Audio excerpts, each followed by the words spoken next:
Bienvenidos sean todos ustedes a su espacio El Arte de Curar. Le damos gracias a Dios porque podemos encontrarnos de nuevo trayéndole una propuesta diferente. Hemos traído una propuesta diferente y vamos a hablar de un tema que normalmente no se habla, pero que muchas personas, cuando son atacadas por esta enfermedad, sufren mucho, sufren en silencio, sufren quizás llegando a una vida muy productiva de la persona y entonces como que no hay aparentemente mucha solución. Pero el arte de curar le gusta traerle soluciones a ustedes. Por eso hoy tenemos con nosotros al doctor José Papaterra. José Papaterra es neurocirujano, ya lo conocerán mejor, y ha hecho una gran práctica de unas cirugías para controlar una enfermedad llamada Parkinson, una enfermedad que tiene temblores. Pero sobre todo, saludo, doctor Papaterra, ¿cómo se Hola, siente? muy bien, gracias. Gracias por la invitación. Doctor, hábleme un poquito de usted, su preparación, primero, ¿de dónde es usted? ¿De dónde es usted? ¿Por qué estudió medicina? ¿Y cuál es su preparación? ¿Cuál ha sido ¿verdad?, su andamiaje académico, por decirlo así? Bien, resumiendo, yo soy de Santo Domingo. Estudié en la Universidad Autónoma de Santo Domingo Medicina. Luego de ahí me fui un año a Estados Unidos a hacer un curso básico de medicina. De Estados Unidos me fui a Viena, a Austria, donde realizamos la especialidad de neurocirugías de 6 años. Luego de la especialidad de neurocirugía hicimos un fellow de 2 años de lo que se llama cirugía funcional, que es la que tiene que ver con lo que es la cirugía de Parkinson. Perfecto. Entonces vamos a hablar de eso, ¿verdad?, de la cirugía de Parkinson. Primero, ¿cómo se definiría la enfermedad del Parkinson y por qué aparece esta enfermedad? Bueno, para ir respondiendo de atrás adelante, la aparición de la enfermedad de Parkinson es una causa desconocida, es una etiología desconocida. De hecho, cuando conocemos la causa de lo que sería la enfermedad de Parkinson, ya no se llama enfermedad de Parkinson, sino síndrome parkinsoniano. Es una diferencia técnica. La enfermedad de Parkinson en sí es una enfermedad neurodegenerativa. ¿Qué significa neurodegenerativa? Que mientras más viejos nos vamos haciendo, más posibilidades tenemos de adquirir la enfermedad. Es una enfermedad que no se cura, pero sí hay tratamientos que sirven para mejorar la calidad de vida de los pacientes. Tratamiento para mejorar la calidad de vida de los pacientes. ¿Se asocia esta enfermedad a alguna otra?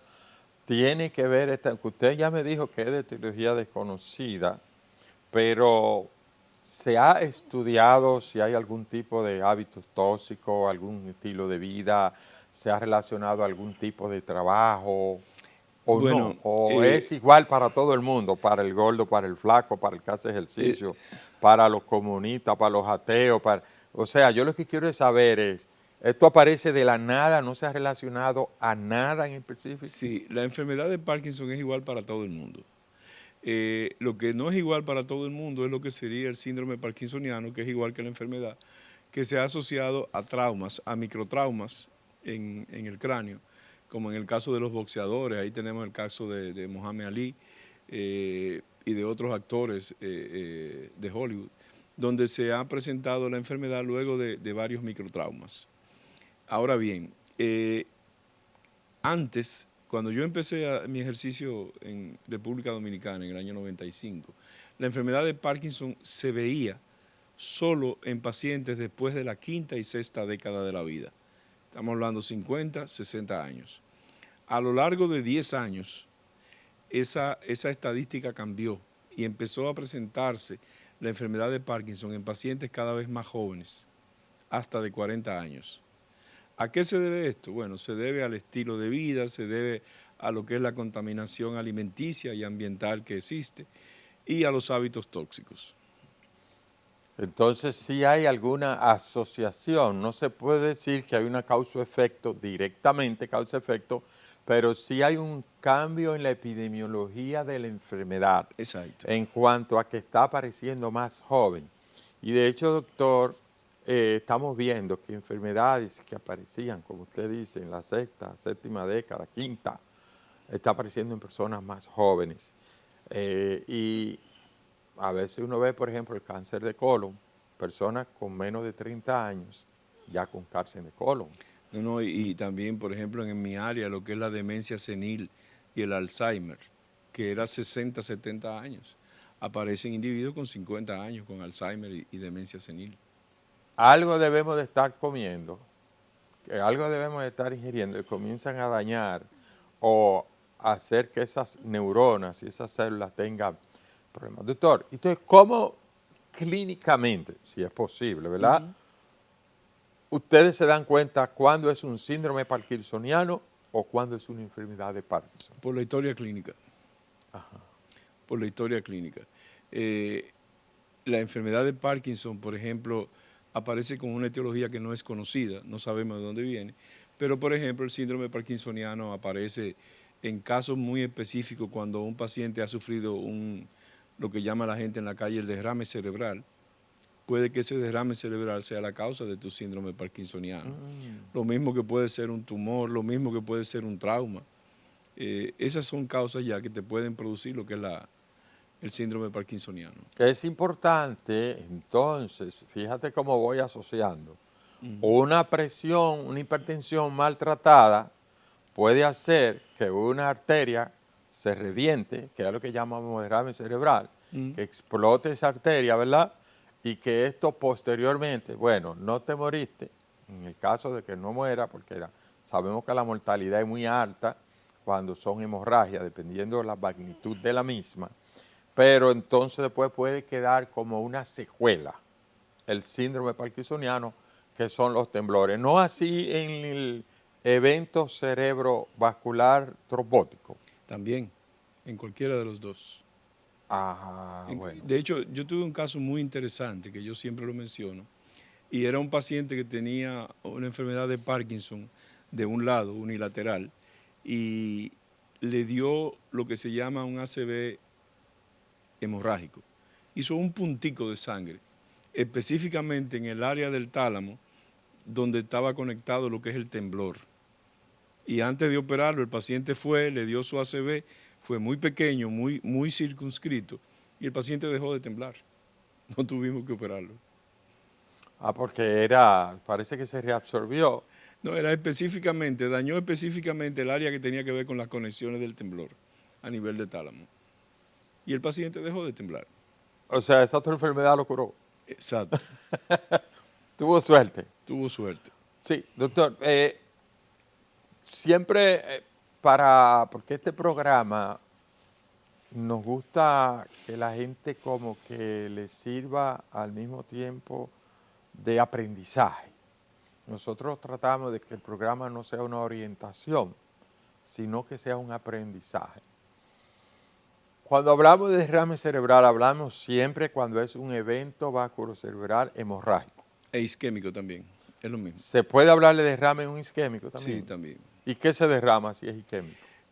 Bueno, la diferencia es que es la fisiopatología. En el hemorrágico se sale la sangre a lo que es el parénquima, y en el isquémico la sangre se tranca.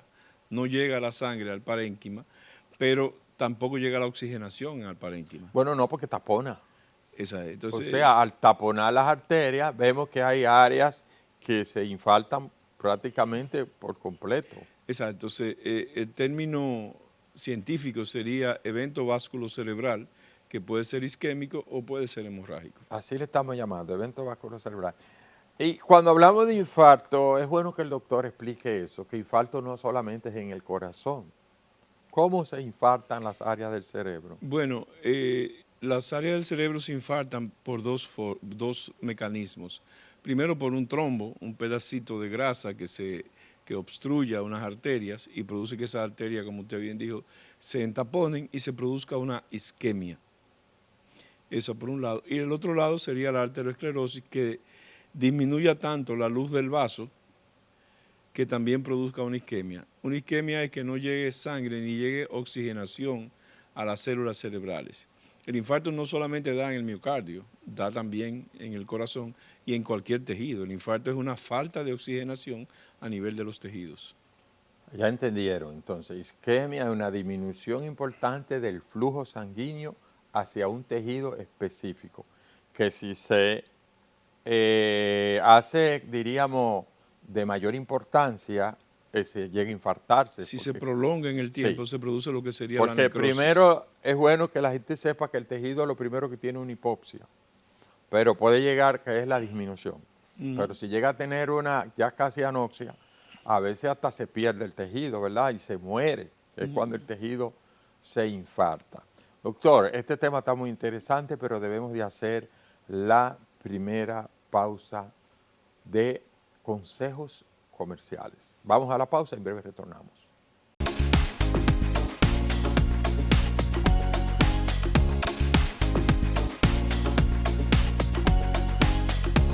Continuamos con su espacio El Arte de Curar y estamos conversando con el doctor José Antonio Papaterra, neurocirujano y además con una subespecialidad, podríamos decir así, en el manejo o tratamiento del Parkinson y del síndrome parkinsoniano, que son dos cosas muy parecidas, prácticamente iguales desde los síntomas, pero una tiene un inicio o una etiología, diríamos, desconocida.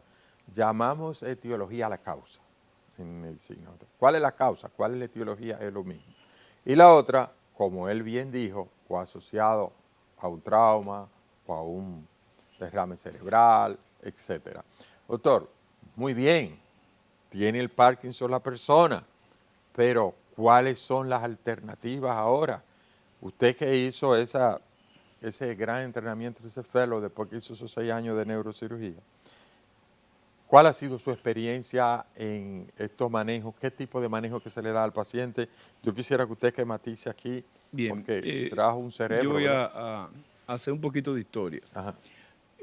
La gran mayoría de las personas piensan que el tratamiento de la enfermedad de Parkinson, el primer tratamiento de la enfermedad de Parkinson fue con medicamentos, con fármacos, lo cual es falso. El primer tratamiento para la enfermedad de Parkinson fue la cirugía y se hizo a partir del año 1946. Se hacían las llamadas talamotomías, que es un tipo de cirugía del cual voy a hablar después. Y después del año 1965, casualmente en Viena y en Estados Unidos, el profesor Briggs-Meyer descubrió lo que era la levodopa.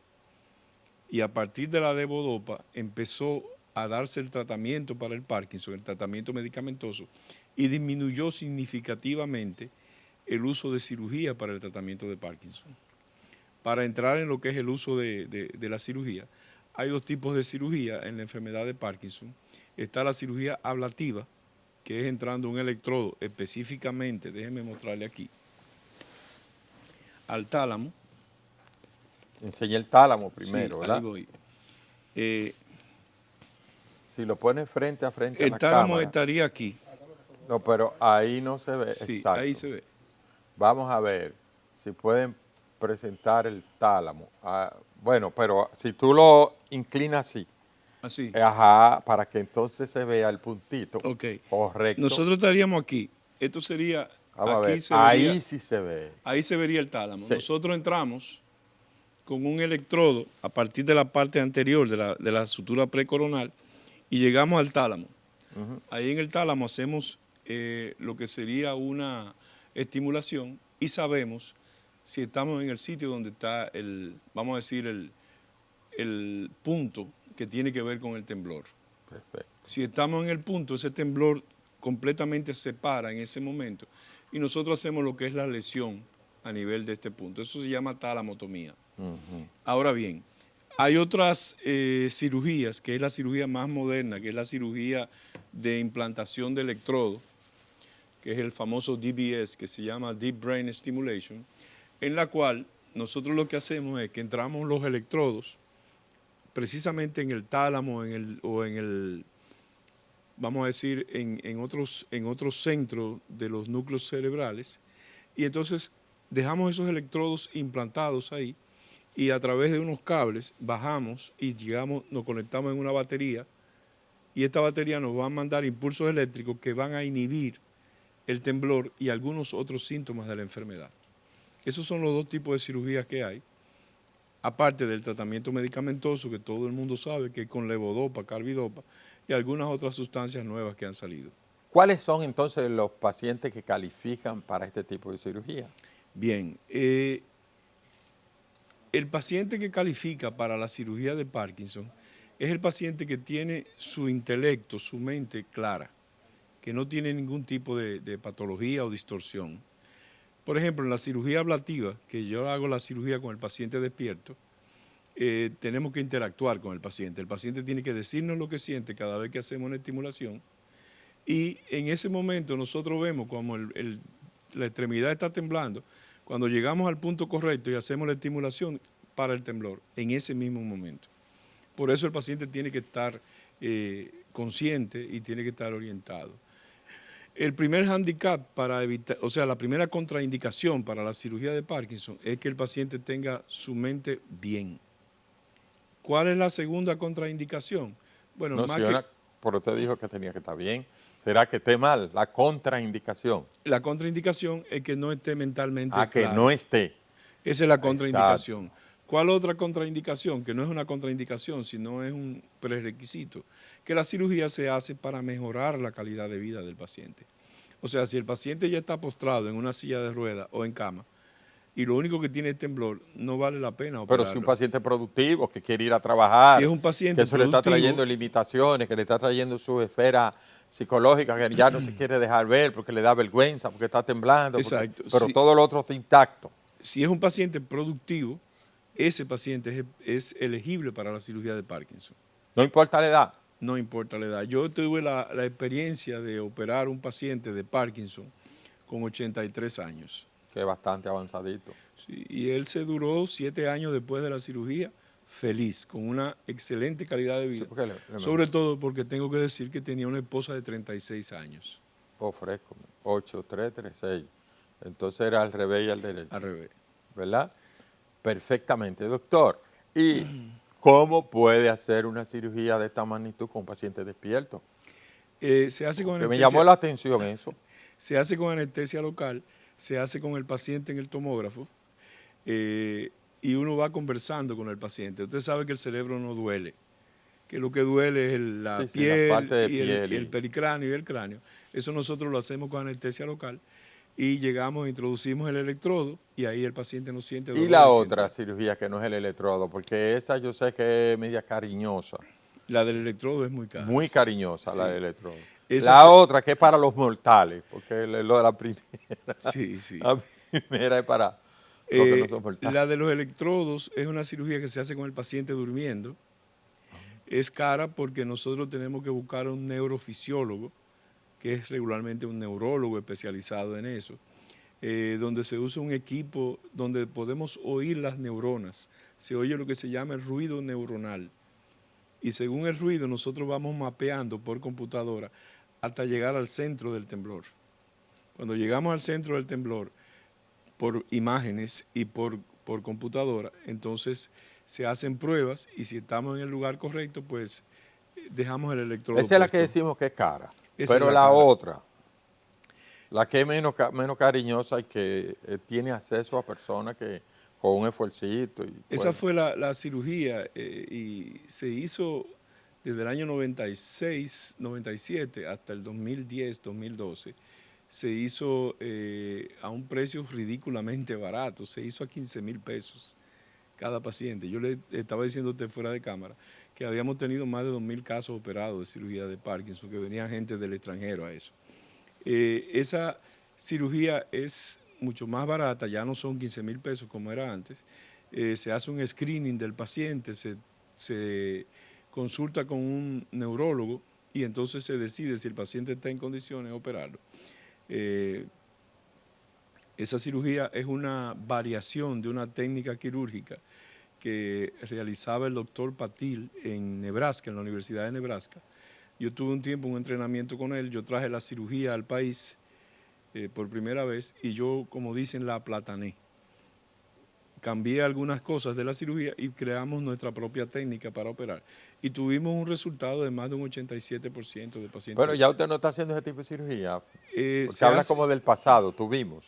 Sí, porque ya como llegó lo que es la cirugía de implantación de electrodos, hemos optado por hacer cirugía de implantación de Doctor, pero electrodos. no todo el mundo tiene esa cantidad de dinero para implantar electrodos. No lo cubre ningún orador del seguro, Ningún seguro la cubre, ¿no?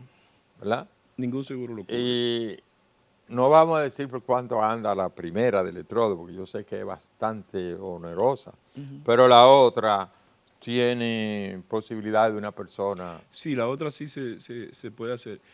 Cuando creo que yo, anda por los 200 y pico de mil. 250.000 pesos, sí. Esos 250 cubre todo. Por la Ajá. otra pasa de millones, 3, 4 Pasa millones. sobre los 3 millones de pesos. Entonces de esa no me hable ahora. Bueno, hay personas, ¿verdad?, que puede tener sus 3, 4, 5 millones de pesos y ponerse su electrodo.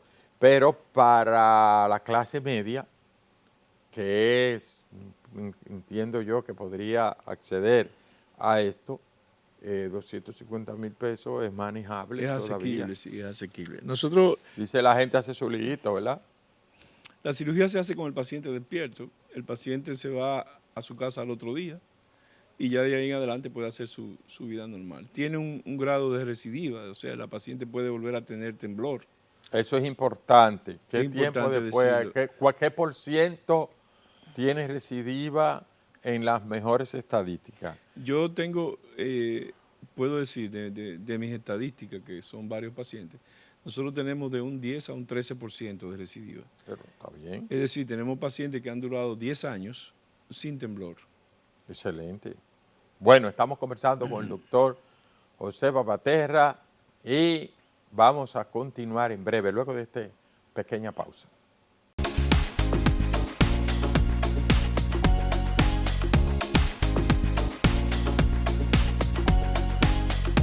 Continuamos con el arte de curar y estamos conversando con el doctor José Papaterra. Doctor, usted trajo unas imágenes ahí. Sí. ¿Qué vemos aquí en esta imagen? Aquí vemos al cirujano intentando poner el electrodo dentro de la cabeza del paciente para llegar al punto, al target, como se llama, donde vamos a implantar el electrodo. Perfecto, y allí vemos otra. Aquí vemos al paciente, donde, como le dije, que es una cirugía interactiva. Ahí usted le Se está le- dando como un comando, ¿verdad? Se le dice Como- al paciente que levante la mano para ver que ya no tiene temblor. Perfecto, perfecto. ¿Y allí qué es lo que veo yo? Y en Como- este último vemos el trayecto de los electrodos, dónde van a estar los electrodos a nivel del cerebro. Este ya con la implantación Ahí del se electrodo. ve las dos cositas como llegan, Sí. ¿verdad? Sería bueno que lo señale, doctor. No, aquí está señalado, míralo. Exacto, ahí, exacto. Bueno, qué bien. Bueno, yo creo que, doctor, ¿y dónde usted presta su servicio? Porque si una gente se anima y dice, pero mira, yo no tengo lo de los 3 millones, pero 200 y pico yo lo busco, si me van a quitar esta tembladera y estas Bueno, cosas, yo ¿verdad? tuve, gracias a Dios he tenido la oportunidad de tener dos casas que me han acogido bastante bien. Una fue la Clínica Cruz y Minián de los inicios y actualmente el Centro Médico UCI. Centro Médico UCE, Máximo Gómez 66, esquina Pedro Enrique Ureña, donde usted también es director médico. Director médico, sí. Hay que decirlo porque eso es así. Doctor, como director médico, y vamos a entrar a otro tema, estoy mirando hasta con asombro que en las últimas semanas está como noticia en el tapete, diríamos, el asunto de tanto hospital como clínica han sido condenados a pagar una cantidad de dinero, diríamos, que llama la atención, producto de fallos en contra de clínicas y médicos que han sido sometidos a través de una demanda médica. A grandes rasgos, ¿qué usted opina sobre esto? Vi que el Colegio Médico hizo una vigilia, veo que se está escribiendo todos los días sobre demandas médicas. Usted como médico y abogado, ¿cuál es su opinión al respecto sobre esto? Bien, me agrada mucho la pregunta, porque mi opinión muy particular es que hay intereses que aún no conocemos que están detrás de todo este evento mediático. Para nadie es una sorpresa que las demandas médicas existen existen desde la época del Código de Hammurabi, del emperador de Hammurabi, donde ya se penalizaba el mal ejercicio de la medicina. Y otras culturas como los chinos, los egipcios, ya ellos tenían en sus códigos lo que es la penalización de la demanda, del mal uso del ejercicio médico. Para hablar de demanda médica tenemos que saber qué es lo que se condena. Se condena la mala práctica médica, que tanto usted como yo sabemos que está compuesta por lo que es la negligencia, la impericia, la imprudencia y el no llegar a respetar los códigos o lo que se establece en el ejercicio de la medicina. Yo entiendo que está bien que todo hecho tenga una consecuencia. Si un médico comete una imprudencia, una negligencia, debe ser procesado. En lo que yo no estoy de acuerdo es que las demandas médicas se quieran tratar tanto en el plano civil como en el plano penal. ¿Por qué? Porque, como usted sabe, una cosa es el delito, vamos a decir, doloso, que usted lo comete porque usted tiene el deseo de hacerlo, y otra cosa es el culposo, en el cual usted no lo hace con la intención. Y yo estoy completamente seguro que ningún médico va a hacer un procedimiento quirúrgico con la intención de dañar al paciente. Entonces, ese sería un tema que sería bueno que se tratara, que se hiciera una legislación sobre eso. Y sobre todo, como he dicho en otras ocasiones, que se ponga un tope. Porque para otras multas o penalidades se pone un tope de 10 salarios mínimos, de 20 salarios mínimos, pero no hay un tope ahora mismo en cuanto al monto a demandar. Hay demandas médicas que van sobre los 10 millones de pesos, sobre los 15 millones de pesos. Y yo le pregunto, ¿qué médico tiene la facultad de poder decir, bueno, yo tengo 20 millones de pesos, me demandaron por 10, yo voy a pagar 10 millones? Yo creo que ninguno. Yo creo que ninguno. Entonces sería bueno que aprovecháramos el boom mediático que tenemos sobre demandas médicas y se tomen en cuenta lo que sería una buena legislación para tratar lo que son las demandas médicas. ¿Se ha acercado usted a algún legislador? ¿Le ha llevado esta inquietud a algún legislador? ¿Conoce algún legislador donde pueda acercársele ahora que estamos en tiempo de que próximamente habrá elecciones? Yo creo que esto es un buen punto que usted está planteando. Yo estoy esperando que pase ya el proceso electoral y ver cuáles se quedan y cuáles no, para poder acercarme a algunos. Pero bueno, amarrarlo ahora, sí, doctor, sí. antes de, para que por lo menos le dé la palabra. Sí, porque sería interesante que podamos tener una legislación Entonces, que sea justa. Si no es a través del Código Civil y Penal, ¿de qué manera entonces sería que se abordaría? Porque usted dice que lo que no está de acuerdo es que sea tratado como una demanda puramente civil o penal. No, yo entiendo que sí, yo estoy de acuerdo con lo que es el Código Civil. Ya. Con lo que se trate el médico, usted mismo lo menciona mucho, el 1384 creo que es. 82. 82. O sea, tú tienes que responder por lo que tú haces.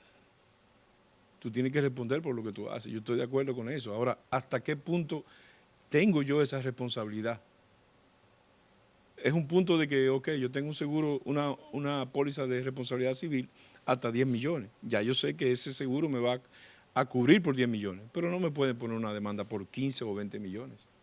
Bueno, lo que pasa es que una gente te puede demandar por 100 millones. El que determina si te pueden demandar por 100, pero el juez que dice, tú puedes demandar por 500 millones, sí, pero él es que ve la proporción del daño y después que se demuestre, ¿verdad?, que hay una relación causa-efecto. Sí. Y entonces, porque tú demandes por 100, no el juez va a ponerte 100. Él puede decir, usted demandó por 100, pero yo entiendo que es 1 millón de pesos, o que es medio millón, o que es 200,000, o que no es nada, o que esto es una demanda infundada, carente de base legal. Improcedente. Pues, eso del juez. Sí, pero eso se lo estamos dejando a la convicción del juez. Yo lo que estoy pidiendo es que se ponga entonces, un tope. Usted me está diciendo, doctor. Un tope para que la convicción del juez es cierto, se base en ese tope. Yo lo veo como un punto interesante. El artículo 53 de la Constitución de la República dice que todo usuario de un servicio o de un bien tiene que garantizársele la calidad del servicio y los abogados comienzan por ahí. Y también el artículo 1382 del Código Civil que dice que todo aquel que produce un daño tiene la obligación de repararlo. Usted hablaba de los protocolos. En su hospital, donde usted es director, garantiza que los protocolos, las guías, las normas de atención a la persona se están llevando a cabo. ¿Hay un programa, una vigilancia? Estamos trabajando en eso, porque si yo le digo, sí, nosotros aquí en el Centro Médico UCE estamos llevando a cabo todos los protocolos, le estaría mintiendo. ¿Por qué? Porque, y ese es otro punto, qué bueno que usted me haga esa pregunta. O sea, no es lo mismo la medicina norteamericana, que tiene todos los equipos y aditamentos necesarios para ejercer una práctica, que la medicina de un país de tercer mundo como somos nosotros, que a veces no tenemos todos los equipos. Sin embargo, los protocolos son copiados textualmente de un país desarrollado, se trae un país tercermundista subdesarrollado sin aplatanarse, para doctor, que se apliquen tal y como están. Eso es otro punto importante. Sin aplatanarse. ¿Cuál es mi objetivo ahora mismo? Mi objetivo es nosotros poder lograr en Centro Médico UCE, que es un centro que tiene varias residencias médicas, tiene escuelas de residencias médicas, poder protocolizar todo lo que es la actividad del médico. ¿Por qué? Porque eso es lo que nos permite, como usted sabe, en una demanda médica, el que tiene que probar, el fardo de la prueba lo tiene el que acusa. Así es. Lo único que protege al médico, aparte de una buena relación médico-paciente, es el protocolo. Es decir, eso era una apendicitis, ¿tenía signo de McBurn? Sí. ¿No tenía signo de McBurn? No. Entonces ya yo sé que si tenía, era una apendicitis, si yo lo operé, está bien operado. Pero eso tiene que quedar plasmado, tiene que quedar escrito. Porque a la hora que eso llega a donde un abogado, el abogado va a buscar todos los periquitos para saber por dónde tú fallaste. Entonces no se está condenando el ejercicio médico per se, se está condenando lo que el médico escribió o no escribió. Otro punto interesante, estamos conversando con el doctor José Papaterra, médico, abogado, y el tema final, ya vamos a la última pausa, para terminar este programa, viendo estas propuestas sobre el impacto, ahora vamos a hablar del impacto de estas sentencias contra médicos y clínicas.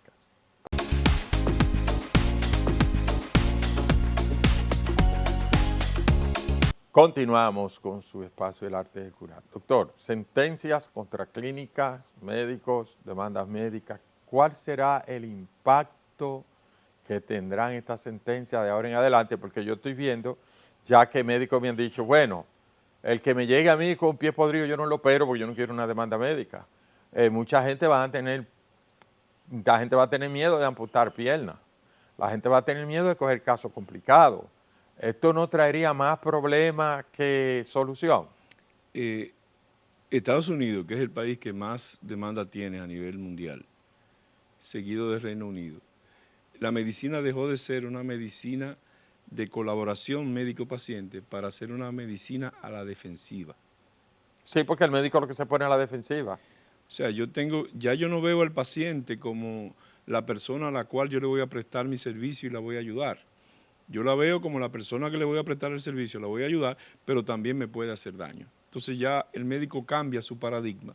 No es solamente cuidar al paciente de la enfermedad, sino también cuidar al paciente de su enfermedad y cuidarse del paciente y los familiares que tengan una mala relación en algún momento.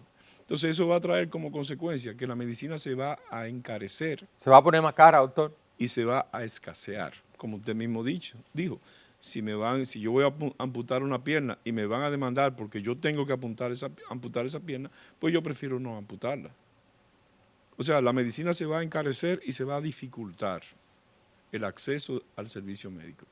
Entonces, diríamos que va a ser peor la cura que la enfermedad. Yo entiendo que sí. Yo entiendo que sí, porque el médico tiene que defenderse. Como le dije en otra sección del programa, ningún médico va con el deseo de hacer daño. La intención del médico nunca ha sido culposa. Eso no es, ningún médico quiere que un paciente se le muera. Ningún médico quiere una complicación, quiere una infección. Pero ahí pueden aparecer médicos irresponsables, entonces ¿usted está de acuerdo que los médicos irresponsables también No, yo estoy se de vayan acuerdo. limpios? No, yo estoy de acuerdo que cada causa tenga su efecto. Todo el que me conoce sabe que yo estoy de acuerdo al régimen de consecuencias. Si usted hizo algo mal, usted tiene que pagar por eso mal que hizo. Ahora, demuéstreme que está mal. Perfecto. No, y lo que me preocupa es que pacientes de muy alto riesgo, que quizás antes usted se la jugaba o yo cuando ejercía mi especialidad, ahora el médico tendrá que decir, no, mejor yo no quiero este caso. Pero doctor, ayúdeme, porque entonces la gente tiene el hacha detrás de la espalda, sí, tú lo estás ayudando, pero tiene el hacha Mire, ahí. yo como neurocirujano tuve un caso muy particular de la madre de una pediatra que llegó en un estado muy grave. La señora tenía 80 y pico de años y yo le digo a la pediatra, que es mi colega, vamos a no operarla, vamos a dejarla tranquila, porque ella si queda viva va a quedar como apálica, va a quedar como un vegetal. Y ella me dijo, opérela, doctor, quede como quede, opérela. Yo la operé, la señora duró 4 o 5 años después en estado vegetativo crónico, pero ellos sabían lo que había y ellos sabían que querían que estuviera así, felices de que duró 4 o 5 años más. Pero eso es ese caso. En otro caso así, yo no me arriesgo a operar. Bien, realmente es muy preocupante lo que estamos viendo con esto de las demandas médicas. Yo le aconsejo a los médicos que tengan la mejor relación médico-paciente Eso, posible, esa la es, mayor empatía, que escriban todo, que pongan a firmar a los pacientes todo, absolutamente, porque es en el derecho civil la prueba es totalmente por escrito, documental, como diríamos, sí, ¿verdad? Prueba documental. eso que usted dice, doctor, yo quiero afirmarlo. Yo hice un trabajo de investigación en el 2018, creo que fue, donde habla de que la mayoría de las demandas médicas empiezan con una mala relación médico-paciente, Así médico-familiares. es. Y la otra parte es el consentimiento informado. El consentimiento informado es una obligación legal que tiene el médico de decirle y explicarle al paciente lo que va a hacer, cuáles son sus complicaciones, cuáles son sus riesgos. Y no es hacerlo en un papelito el día de la cirugía o el día del procedimiento, es hacerlo por lo menos una semana antes y que el paciente y sus familiares tengan la oportunidad de discutir ese procedimiento. Eso dicen los libros.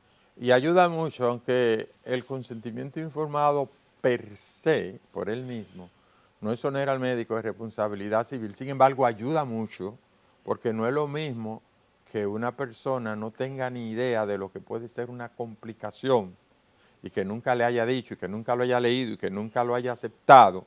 Después te dice, pero en ninguna parte decía que yo podía quedarme de esta manera, si no yo no Sí, acepto que usted me opere. claro. ¿Verdad? Porque hablamos de operaciones, de cirugías, porque es donde más demanda hay. Sí. Los clínicos como yo, el médico pediatra, el caso mío, el internista, los neurólogos, las responsabilidades que tenemos son responsabilidades de medios. Ustedes tienen más responsabilidades de resultados, No, sobre todo el cirujano plástico. el cirujano Sí, plástico sí, es el para ahí que único. voy. Ok, Sobre todo el cirujano plástico. No, pero yo te explico. Si sí. yo te digo que te voy a amputar una pierna, después yo no te puedo decir de que yo traté de amputarte y si te quedó ahí, es de resultado.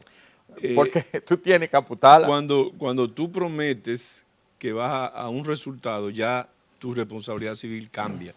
Ya deja de ser una responsabilidad de medios Por eso le o digo, de diligencia, como yo digo, a ser prudencia una y diligencia. responsabilidad de resultados. Y regularmente los que más afectados se ven con eso son los cirujanos plásticos plásticos. estéticos. Así es. El que te dice, mira, yo te voy a poner la nariz como la de Michael Jackson. Si no te quedó como la de Michael No, y te la Jackson, dibuja en 3D y le tira una foto y te va a quedar si así. no te quedó así, tú tienes la oportunidad de demandar. porque ese es tu derecho. Pero, por ejemplo, en un tumor cerebral, doctor, yo no le puedo asegurar que el paciente va a quedar sin déficit, ni le puedo asegurar que el paciente va a quedar vivo. No, jamás, jamás. La responsabilidad del resultado es cirujano, plástico y estético, tal y como usted dice, donde una persona te dice la mama te va a quedar de tal tamaño, los glúteos, esto y que lo otro, claro que sí. Pero es más atacado los cirujanos, son más Sí, atacados. sí. Por eso es muy diferente al, al clínico, donde sí utiliza todos los medios para tratar de llevar la salud del paciente. Yo no puedo decirle a usted que si llega con una neumonía, un derrame pleural masivo, bueno, se le pone el tubo y hago lo que dicen los protocolos que debo de hacer. Pero esa agresividad de esa bacteria yo no la puedo controlar. Yo lo que tengo que utilizar es los antibióticos que están adecuados para eso, hacer los cultivos y hacer todo lo que dicen los protocolos. Pero yo no te puedo garantizar si va a vivir o no. Yo lo que tengo que utilizar son los medios a mi disposición. ¿Qué los dicen?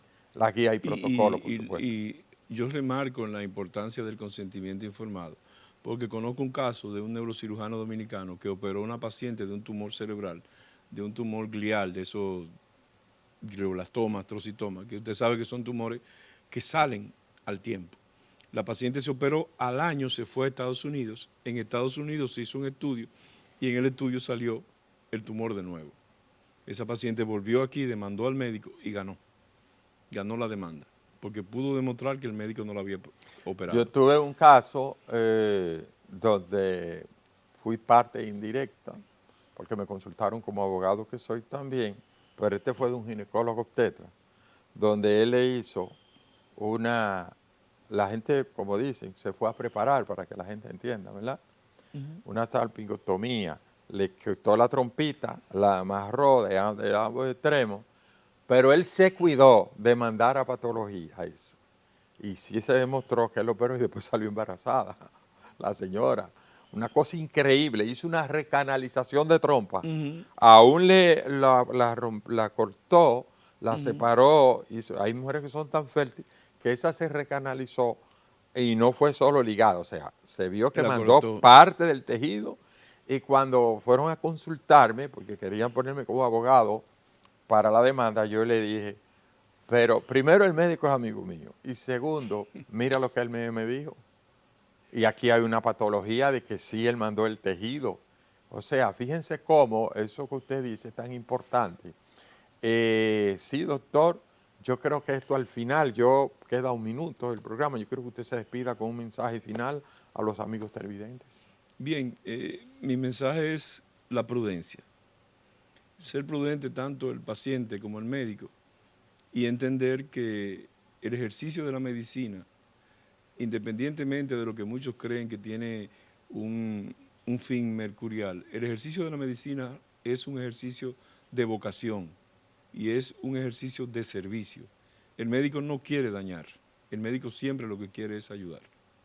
Gracias, doctor Papaterra, gracias a ustedes, amigos del Arte de Curar. Ha sido de verdad un programa que yo sé que vamos a disfrutar todos y solo lo esperamos en una próxima oportunidad. Si Dios quiere, nos vemos. Disfruten.